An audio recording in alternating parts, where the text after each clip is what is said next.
we did the Globetrotters first. I don't know if we've ever like team taught a class before. If anyone has, at least I haven't been to a camp, and I've been to a lot of camps where anyone's done this. This is also pretty off the cuff, at least I think for both of us in terms of like improvising, because I don't know what he's gonna do. He has no idea what I'm gonna do. So it should be fun. So we're gonna break it up, right? You wanna go work first, or you want me to go first? Yeah, you go first, and I'll go like kind of. So we'll go like a couple. So my goal for today is just to show you guys two things. These are two things that I do a lot from knee on belly. They're kind of unorthodox. The first is a choke that I'm not saying I made up, but I've never seen anyone do. It's just a really stupid setup where I catch people's head. So I'm going to show you guys that, and then we'll work on that for a few minutes, and I'll pass it over to Michael. He's going to work a little bit of his defense, either off of this or whatever he likes to do, and then we'll kind of try to go back and forth. Yeah? Love it. Okay, cool. All right, guys. So why don't we come in this way, and we'll start here. And I know he just ate, and I have a hernia, so this should be interesting. Okay, but we're here. All right. Before we talk a little bit about the actual position here, and I show you guys what we're going to do, let's just talk conceptually about knee on belly for a second. The way that I think about this, the way that I approach this, is I draw an X, right? It's basically two lines of the body. It's essentially a line from the point of his shoulder to his hip, and then from his hip to his shoulder, okay? And I know everyone does this differently, and I guess maybe if you're in a tournament and you're just looking to like do like more of a knee ride position where you're scoring points and coming back down, that's not really what I do for knee on belly. I'm looking to get my knee and my pressure at the intersection of those 2 points, okay? And obviously, like, you know, keeping in mind my training partner's safety, but the idea for me really when I do this is a reaction. I want a reaction, and 99% of the time when you do knee on belly, the reaction is going to be the person turning towards you. Okay, that's not always the case. There's other options, obviously. And if you're at Michael's class the other day, you saw the backside 50 entries from there and stuff.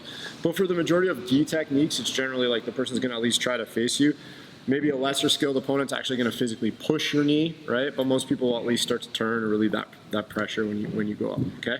So we're just going to start off with our knee on belly. Again, drawing that line. I'm trying not to, especially if I'm in a transition from a pass or from side control, kind of create a lot of space there when I do it. So we're kind of sliding up, and we're just putting our knee right in that spot, okay? The way that I kind of think about this is like, when I put my knee up there, I'm almost drawing a laser beam off of my knee. I'm like shooting a laser off of that sort of angle of my partner's shoulder, okay? And then when we go up with that other leg, we're gonna position our other foot, our other post off of that opposite shoulder, okay? So again, we're just kind of finding those two access points of our X, sliding up, and just coming up here, okay? Obviously being really nice to my training partner right now with the toes, not putting a ton of pressure on my opponent, but that's the idea for right now, right? And then obviously we have all our different grips and everything else that, you know, is a sort of, you know, standard repertoire of knee on belly grips and techniques here, okay? Does that make sense to you guys so far? Pretty basic, I know, okay, for 99% of you guys, I'm sure. But what I'm looking to do as soon as I put the pressure on my partner is anticipate what they're gonna do, which is turn into me, okay? I don't care, honestly, when I'm playing knee on belly, if my partner pushes my knee off or they don't. I'm gonna take my knee off as they turn, okay? So what I'm gonna do here, nice and easy here, is I'm gonna just try to find my grip here with my thumb in the collar. It doesn't have to be super deep right now, but I'm just gonna kind of keep this cross-face position with the arm here, okay? And as Michael turns into me here and relieves the pressure of the knee, what I'm looking to do is just kind of drop this down along the line of their shoulder. Okay, you guys with me so far? We'll turn a little bit because I just want you guys to see this angle, and we'll do it a few different times, okay? Now this is gonna seem kind of strange at first.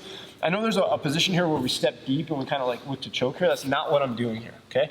What I'm looking to do when I step over is I'm actually looking to get my instep here, like this kind of inside of my thigh here, right on my partner's ear.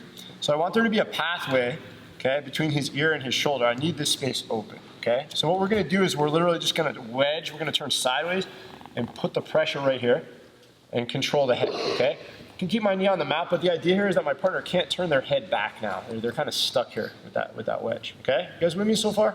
All right, so that's what you guys are gonna do. We're just gonna start here.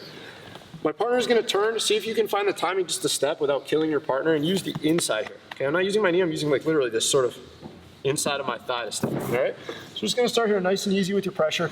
Partner's gonna turn in, you're gonna drop and wedge, okay? And that's all it is.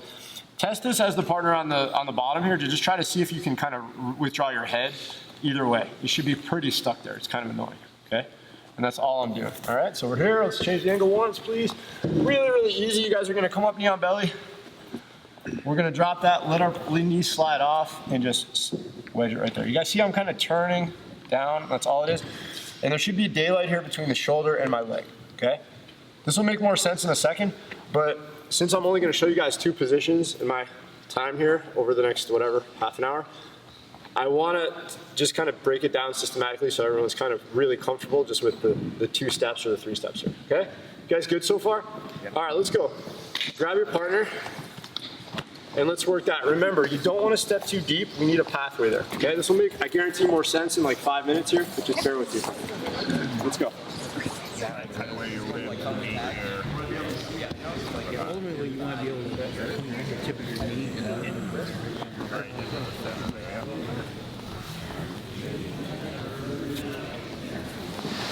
I need Michael all the way on his side, okay? I'm never trying to choke him or trying to do anything when he's flat on his back here, okay? So the idea here is I want to anticipate the fact that he's turning into me. Either he'll push my knee, fine. If he wants to push it, that's great. If he doesn't want to push it, even if he reacts to the pressure, I'm letting him turn and put my knee on the floor. I'm literally just like, I'm withdrawing my knee. I'm sliding my knee to the mat. Okay, you guys with me so far?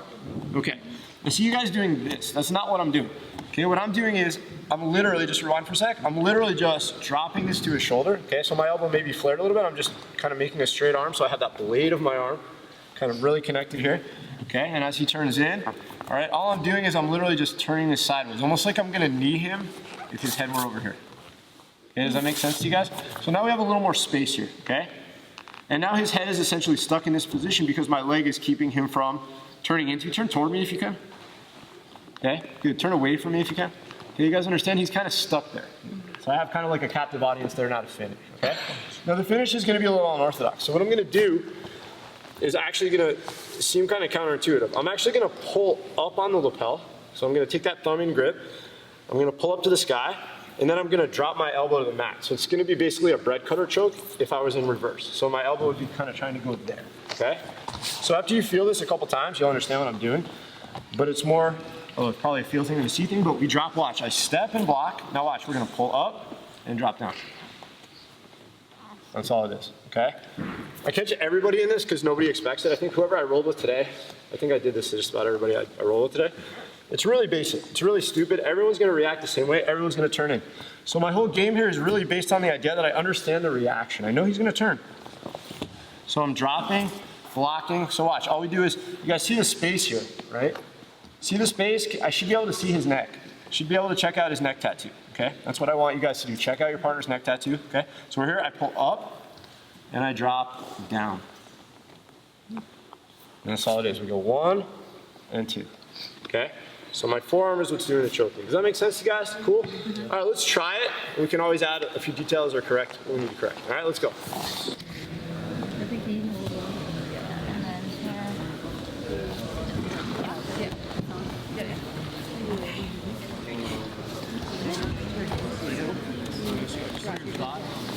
Again, what do we need to do here? We're keeping the head in a position here, in a relative position here where my partner is sort of stuck here on their side, okay? And what's doing that again is that inner thigh. So now, all I need to do here really is take all the slack out of this side because this head is stuck. So this side of the choke essentially is going to be me pulling up on that lapel and taking all the slack out, okay? Does that make sense? So I should be able to pull up enough that I can literally just kind of turn my elbow without being flexible, just turning my elbow and dropping it down, okay? So it's literally up and down, okay? So if we do it one more time, when we're here and my partner's turning toward me here, watch, I'm dropping, blocking, and then I can take a second here and relax. I'm just gonna go 1, 2, okay? Boom, boom, that's all it is, all right?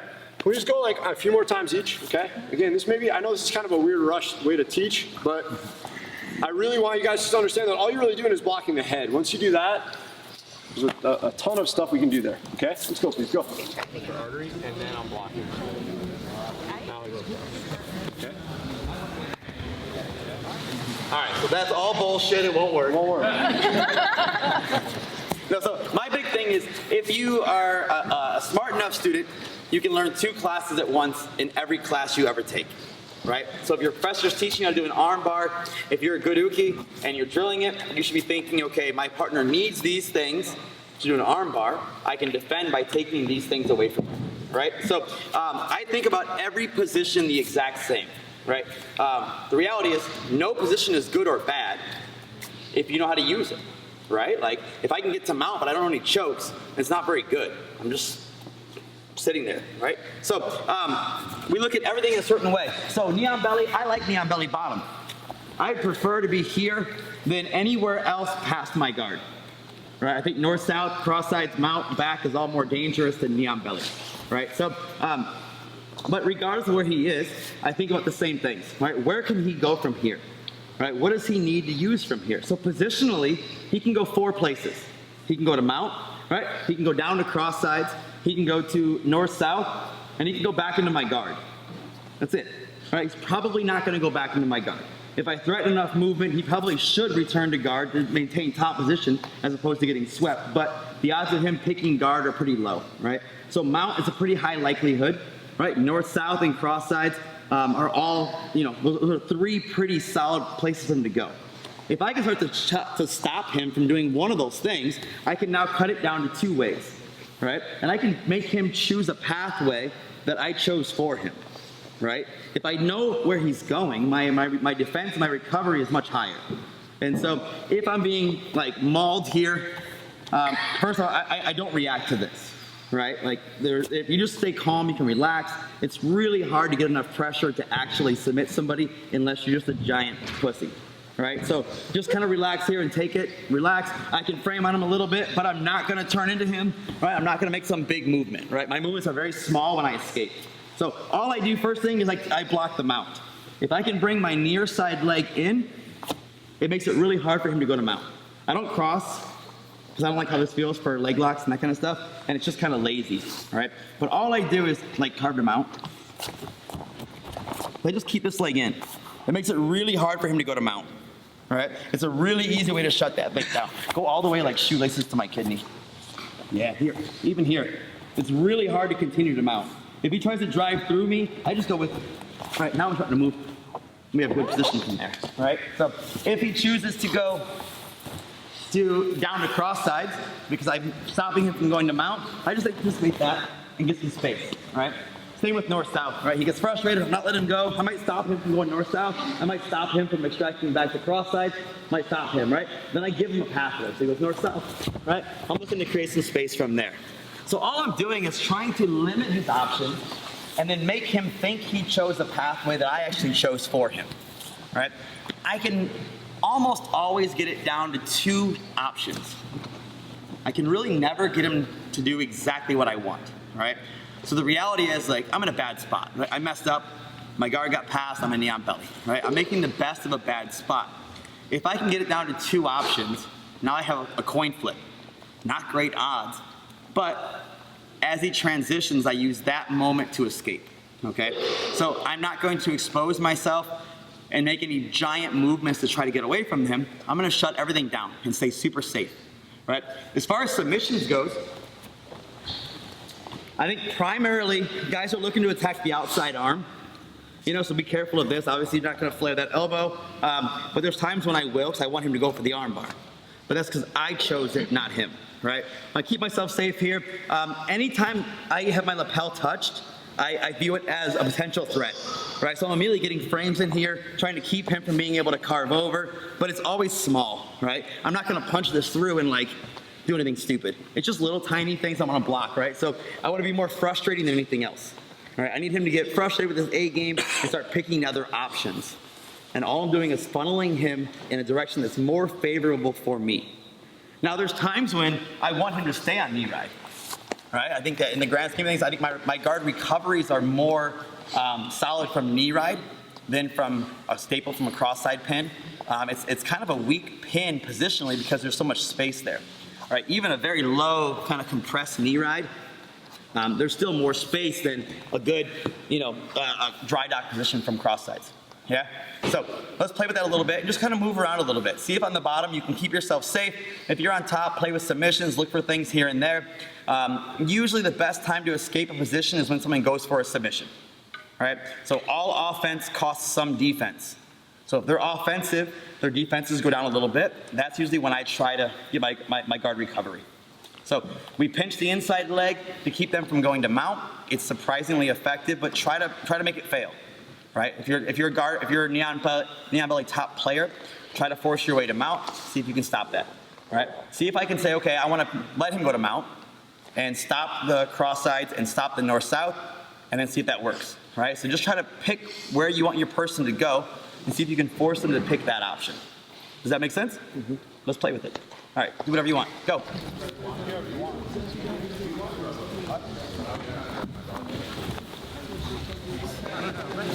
So a lot of what I do is conceptual, not technique driven, right? So I have these concepts that I follow, and it's very, very low output.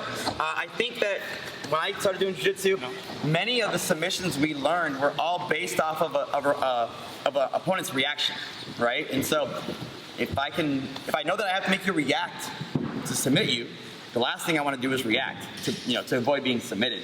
So I'm trying to be as calm as possible. My escapes are never dramatic movements, right? It's incremental recoveries that usually I try to link directly to a submission, right? So we usually say if I escape to neutral, I haven't really escaped, right? If you have my back and I spin into your closed guard, I'm still in trouble, right? I'm still in a defensive position. So if I can work on ways to escape from a bad position to being in a dominant position, or at least a position of offense, then I've linked and made this bridge between two really dramatically hard things to link, right? One of the hardest parts in jiu-jitsu is going from losing to winning, right? When you're losing, you tend to keep losing because the chain of events happening from winning and attacking is much easier than going defense, neutralize, offense, submission, right? So we're trying to link those things together. So my escapes are minimal, right? I do the littlest thing possible, and I'm waiting for you to do what you wanted me to do, which is overreact. So when you get frustrated that you can't go to mount and you start kicking that leg through harder and harder and harder, well, then I'm gonna let you go the last time, right? If I stop you 2 times, the 3rd try, you're gonna go really hard, and if you expect resistance and get none, you'll overreact, all right? And so I'm gonna let you have it. And you're gonna go, oh shit, and you're gonna go too far. All right, so that's kind of the whole premise behind all of this, is just stay calm, no one's gonna kill you, you're not gonna die, right? Be patient, be safe, do some preach shit. I said that out loud, fucking hell. Oh. Is he here? No. And then work your way out from there, right? But the problem is, he has an answer to all of that. All of it. All of it, and he's gonna show you right now. All of it. I'm gonna show you all of it. Done. Okay. Kill my shit. So yeah, I couldn't agree more with every single thing he said. And especially the more relaxed someone is on the bottom, the more annoying it is for me and for all of us, right? So to that end, again, when I'm generating pressure here, I'm gonna show you guys, again, just kind of piggybacking off that idea, right? I'm gonna show you one more, I'm gonna show you a position, but I generally, my approach to jiu-jitsu is very similar, very concept-based, idea-based, okay? Less about this technique, that technique, but I am gonna show you a cool 50-cent technique in a second, okay? Just so I qualify that, and then I basically just do the opposite of what I tell you guys I'm gonna do, okay? But just to kind of, to think about this idea of being a good salesman, right? Because this is, again, I say this a lot when I teach jiu-jitsu, but a lot of this is being able to be a good actor, a good salesman, really being able to sort of sell the idea of what you want and to get the other person to either overcommit or reach or push or whatever it is, right? Kind of very similar to what he was saying, maybe just in the opposite context now, okay? So we're gonna do the same thing. I'm gonna put my knee on there.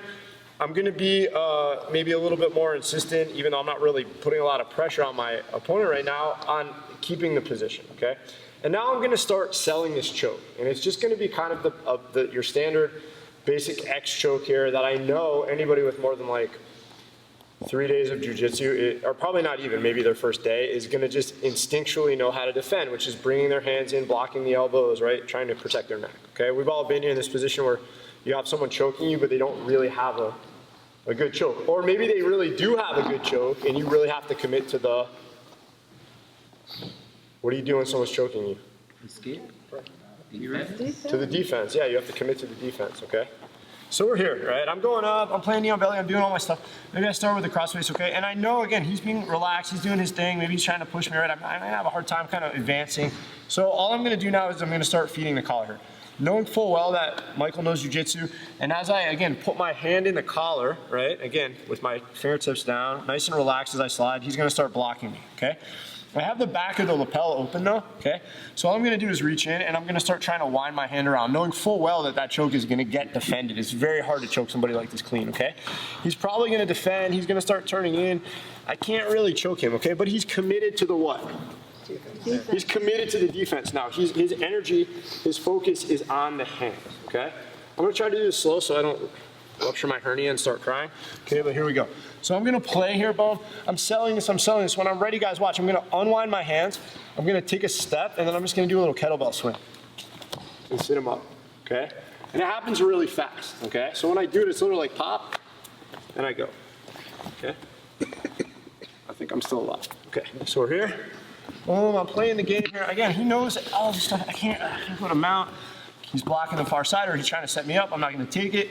So I go, boom, and I just start winding, knowing he's defending. He's defending, he's relaxed. Here, watch. When I'm ready, guys, watch the step. It's my hips. It's 1. Watch my hips. 2, okay? Now the key here is I'm gonna push my weight into him because I know he's gonna bail as soon as I sit up, okay? So watch what I'm gonna do. I'm gonna push, and as I'm leaning forward onto my toes here, I'm just gonna make one side heavier, and I'm gonna step at the same time, okay? Obviously, you can go to either side you want. Attack the back any way you want, control the back any way you want.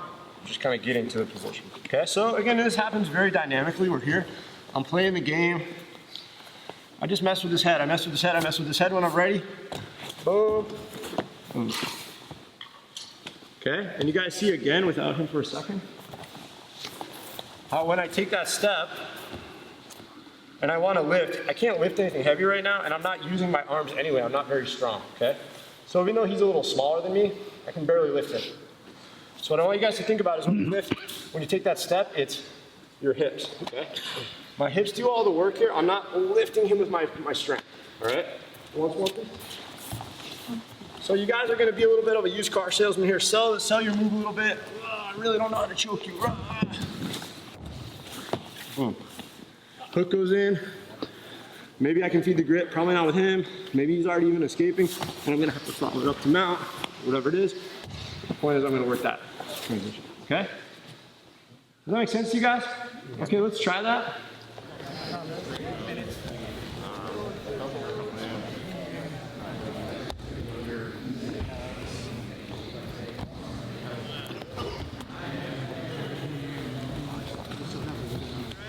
All this stuff obviously takes a degree of timing. Maybe it's a little flashy looking. Actually, I do use this particular, I don't do a lot of flashy jiu-jitsu now, I'm kind of old, but this is one of like the 2 flashy moves that actually make work. I saw this like 15, 20 years ago, like Jared Wiener showed this to me, and I was like, oh, that's cool. It looked, again, because I thought I was like a purple belt, and I thought it looked cool, okay?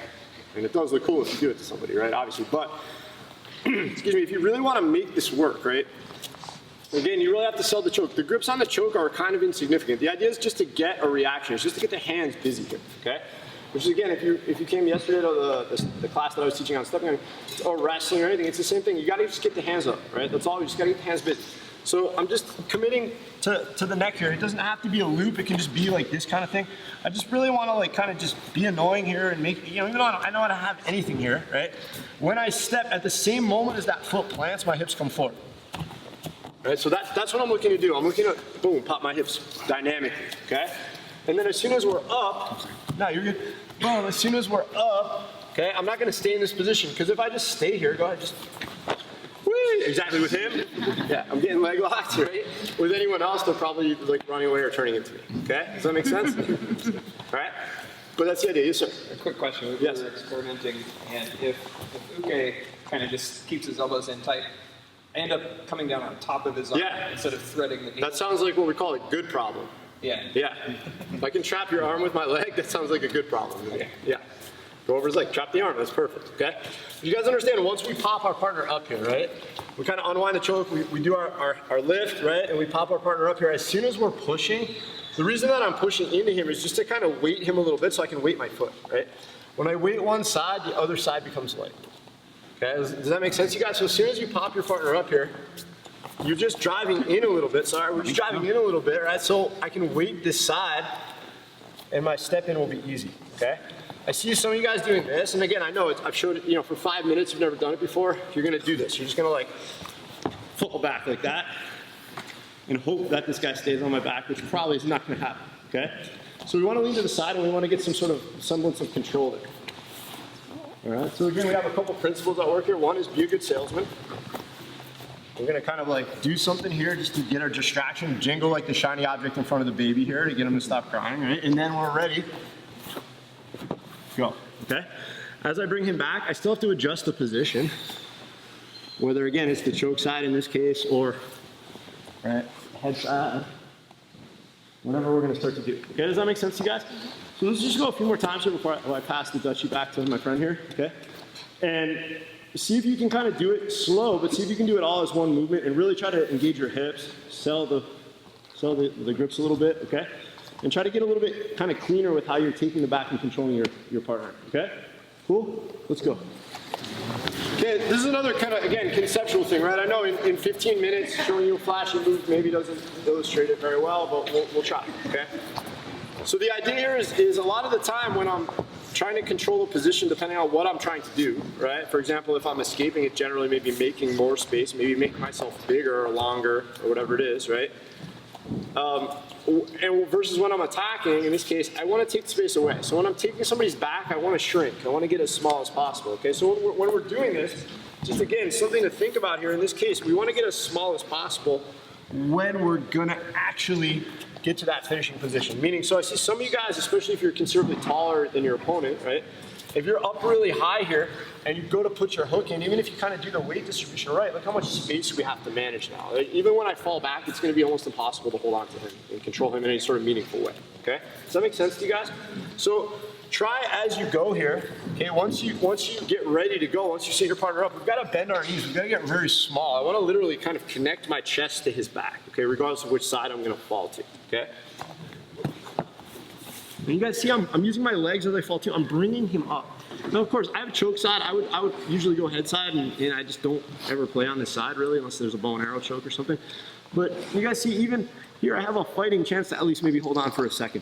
If I just flop back here, it's useless. Like, I don't have to really, if I'm on the inside position, I really don't have to do anything to defend that. There's just so much space that I'm never going to be able to control it, okay? Does that make sense to you guys? So as you guys try it, maybe like 2 more times each, okay?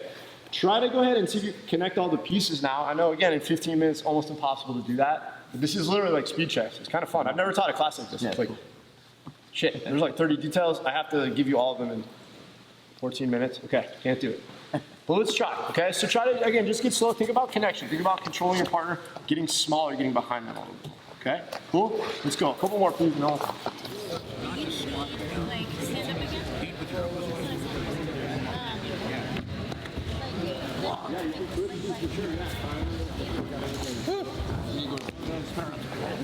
I'm being completely sincere when I tell you guys I legitimately do this regularly. I think it's just the idea of understanding like the timing, when to switch. And it's, again, the bigger theme, right? Getting your partner sort of busy, getting them thinking about one thing so you can do something else, okay? A constant tactic in the American media, okay? All right. Anyway, I choked really long. Okay, on that note, First and foremost, this is my favorite thing to do from knee on belly. I think that, like, I will tell you, if I pass your guard, I have one goal. If I pass your guard, I have one goal, and that's to get on your back. I'm mostly a no-gi player, so mount and cross sides can be kind of a hard spot to submit from. So taking this option to the back, I love it. I think it's perfect. Having said that, for me, if I have my back on the mat, I make it almost impossible to get to my back. Right? I mean, I always think of the mat as my friend. So if I'm escaping, you'll never see me escape and turn up and expose my back for arm drags or for triangles or for even arm bars. I usually keep my head pretty heavy to the mat, and I kind of play in like this motion a lot, right? I'm just kind of moving around and keeping myself protected on one side, right? So it's a really good friend. And so if I feel someone trying to pick me up, I just try to get my head as heavy as I can to the mat, and you can really make yourself feel heavier than you are. But in my other classes, knee on belly bob, we talked about almost preventative maintenance, right? So if I wait until he settles in knee ride, everything becomes more challenging, right? And so if I wait till he gets to mount, it's harder. If I know he's going to mount, or if I know he's going to pass my guard, and he goes to knee ride, I know he's going to go there, I need to start escaping right away. right? So my escapes have to happen before they settle. So this is what I love to do because I can usually tell when you're gonna pick neon belly. I tend to kind of force you to pass towards neon belly, right? So as I'm playing guard, if I feel like he's getting the better of me, I do a lot of high frames, and I usually go to use the pressure coming in, right? Usually if I give him a high frame, it really encourages neon belly, right? So now I know where he's gonna go before he goes there, right? To a certain extent. Once I feel like he's coming to neon belly, first thing I do is I underhook his leg, and I put a hand on his thigh, so I can go neon belly. Up here. So it's kind of like a crowbar. So I actually settle in neon belly. So if he settles in a neon belly, right, it's much harder, but I can still make it work. I go under his shoelaces, up on top, right? If I can stack my hands and get his heel in front of his hip, it's almost impossible to pressure forward into me, right? So come back. Even if he grabs a hold of my lapel and kind of plays from here, it's really hard to keep any forward pressure, and he almost always gets dumped from here, right? So now he's sitting kind of in like a really weak case of gatami. But yeah, it was okay. Yeah, it's perfect. Yeah. Say, your hip? I'm good. Okay. So, but he has to react again from here. So if I get too overzealous here and start moving, he might have a good counter for it. But I'm gonna be patient here. I'm gonna make sure I can control how he escapes. If his foot is higher than his hip, he can't pressure forward, right? I'm locking his hips in a tilted back direction. So he can't cross face, he can't come into me hard at all, right? Even if he goes back to a neon belly, right? If I get him here, so go cross face, right? I can control this pretty well. It's really strong. The one kind of fatal flaw is if I relax my arm and go like my slicer. Flare your knee that way. Yeah. I can get sliced here, but it's pretty hard to have happen, right? So all I'm doing, just go like a kind of a softer neon belly, so we can get it started. Good. Is coming under right away. Even if he's hugging his shoelaces tight to my kidney area, I can always make room. And I come right here. All right, my hands are stacked. And now I'm gonna move myself, not him. Okay? If he falls down, I can carry this all the way up. Yeah? If he doesn't, all I care is that I pop his hips behind his heel. Right, now I'm back to a good offensive position from here. So super, super kind of easy. It doesn't cost a whole lot. The threat of being attacked on the inside arm almost exclusively comes from that like kind of shotgun arm bar, right? So the only inside arm attack I have, he has is really this one. So my arm's hidden here. He might try to go to a far side arm bar, but even so, I'm in a pretty strong spot where I can control that leg. But really all I want to see you guys do is take somebody from here, put him here. All right, if my leg is here, it's really hard to go forward and apply any kind of pressure. So if they're on neon belly, I get their foot doing this, their butt goes to the mat, and they can't come forward because I'm keeping that leg elevated. So super, super easy. If it fails, we didn't give up any big position to try that. Yeah? Be really strong in your arms. Get to a stacked palm on their inner hip. Stiff arm, never try to move them. If I have tight core and active arms, the mats are very slippery. So I use that to my advantage all the time. As I'm pushing, I'm gonna slide out, and then come back on top. And play with things from there. All right, get creative and see what you can find. Sweet. Who's not making this work? Anybody? You see why it sucks? Tell me why it's wrong. I love that, right? Like if it's failing, it's important that you let us know. I'm not an instructor that you say, well, coach, what if he does this? I'm never gonna get mad about that, right? I think that like as a professor, as an instructor, we should have those answers. If a coach is mad at you for asking questions, then he shouldn't be your coach. He doesn't know the answer. If I don't know the answer, I'll say, I don't know, let's feel it. And we're gonna play with it and see if we can make it better, you know? If I can just get them broken down to one hip, that's a huge upgrade from where I was, right? Like, I made a lot of errors to get to neon belly bottom. And so I should be able to count small victories as still a victory, right? Oftentimes, on both sides of the spectrum, we don't validate our miniature successes, right? And so If I create a sweep, maybe like a scissor sweep, and I break my opponent down to their hip, and they pop back up, if I settle back into closed guard, I've given up momentum I had going, right? I should have been thinking, okay, I got him down to one hip, now what comes next, right? If I can't do a giant escape from knee on belly, which likely is gonna give him an opening for a submission, I should be super happy with creating movement that I wanted to have happen, right? All movement is good movement if I can use it, right? If I create movement with no follow-up application, then I just create a movement for no reason. And that's where we get in danger, right? So make sure we have movement with a purpose, and we try to find ways to utilize what movement I know I can create, right? The ability to create some movement in jiu-jitsu gets less and less and less the better you get, right? Guys get really good at not reacting and just shutting shit down. So I have to make sure that I have this hub of techniques. So I know I can get to this hub, maybe it's knee on belly bottom, right? Not a very productive hub, but it's still a hub. And I know that I can create motion in maybe 4 or 5 spokes, right? I need to have 4 or 5 techniques that I can utilize from each of those 4 or 5 spokes, right? Then my wheel gets bigger and bigger and bigger, and I have this giant net of applications I can use, right?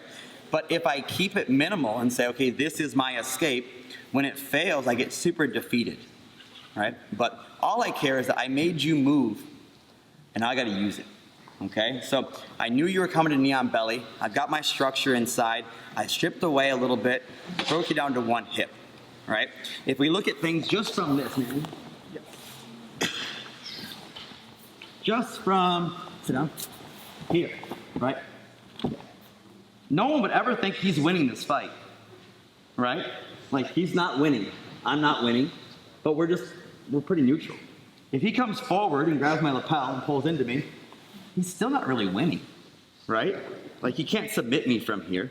We're still in a kind of a neutral position, right? The thing that kind of pushes the balance of neutrality is the fact that he can't put his foot on the ground, and I can, right? It is really hard to stand up on one foot. So if I can keep one foot elevated, I can keep moving, right? I can keep moving, I can play this game and advance from there, right? But if I bump someone to their hip and they bounce back up and I go, oh, fuck, and I just kind of reassess and try again, then I've wasted all that movement because I put all my eggs in one basket, right? So be open-minded in your escapes. Whenever we're talking about being in a dramatically inferior position, all advancement is good, right? So celebrate the mini victories and let your escapes be minimal, knowing that an offensive player is looking for dramatic movements. Don't give them that luxury, right? Be smart about your rolls. If you get caught, we tap out and we try it again, and we process that data, and then we try it again the next time, right? If we move dramatically, it's really hard to process data when it's chaotic, right? So we do this big giant movement, we get submitted, our brain really can't process what happened, and we do it over and over and over again, we keep making the same mistake, right? If we're more methodical in our escapes and be patient and we lose, we can process that data and improve based off of that. Does that make sense? Cool. Anything to add? No. Thank you guys. This was a fun experiment. First time ever doing this? Come on.